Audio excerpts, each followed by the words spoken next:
Tails is the bear. Tails is the bear. Yeah. Tails, you're going to show us your trading desk. Let's go.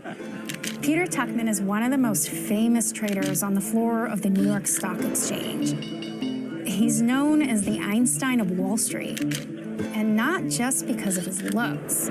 The excitement, the adrenaline, we are the last human marketplace in the world. So what's important is... He showed us why coming to the floor still gives traders like him an edge over people trading from home.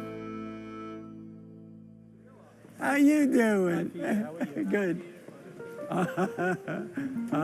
So this is me. This is my spot. So I'll give you a little breakdown of what we do here.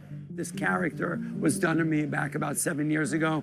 It's become my brand. Your first time that you came on this floor and you stood here, do you remember the emotion that you felt, and what was it? 100%. I came on the floor. I had gotten a summer job. I was working under the podium there. It was a bit of fear and excitement, but the adrenaline came out and it was roaring. And I just said, I found where I want to spend the rest of my life. Could not have been more clear. You guys all right? I've been doing this for 40 years. In 1985, when I started here, I was a teletypist. I went on to be a clerk, and my goal was to become a broker, basically a trader. I still get butterflies in my stomach every morning when I come into work. It's like being in the Super Bowl. We are more relevant now than ever as brokers on the floor of the stock exchange, because the more technology you use, people tend to get detached from the reality of the human part of the market. But the human element here is what made this place. I have a trading strategy which I trade on the close around the imbalances that only come to the floor of the stock exchange. That's one of the reasons I'm here every day, because what we do and I do down here cannot be done off floor. And so I take that information, I analyze it, and I convey it to the customers in a compliant way so that they're able to have some kind of an edge to trade the marketplace. There came a wave of selling that sent the 2,000 men on the floor of the New York Stock Exchange scurrying from... In the old days, during open outcry on the floor of the stock exchange, when there were thousands of people down here trading and screaming and yelling, if there was ever a discrepancy or an argument around a trade, you called in a governor, and a governor had what's called a flipping coin. Whether it was a $10 problem, $1 million problem, or whatever it was, you had to flip the coin, and you have to live by the solution. So I've had this in my pocket for a long time, for 37 years. Is it reversing? No, market's getting smacked. How did you survive it for decades? How did you last? I've had to reinvent myself many times. I've had to sort of bob and weave. I had to be flexible. A lot of the people who I started out here with are no longer here. Either they retired or they were not able to reinvent themselves. There's been a huge transition over the years of what a floor trader does.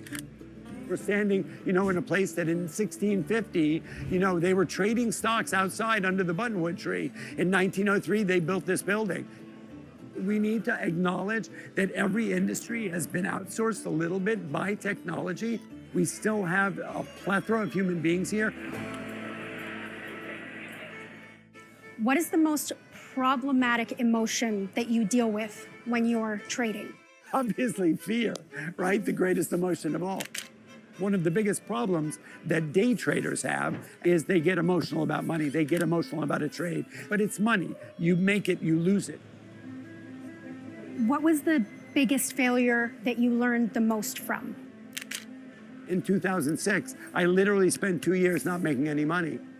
The market was going into a rough time. And so for me, it was really a struggle to find customers, to find business. We were also going into a bit of a transition with technology entering into the marketplace.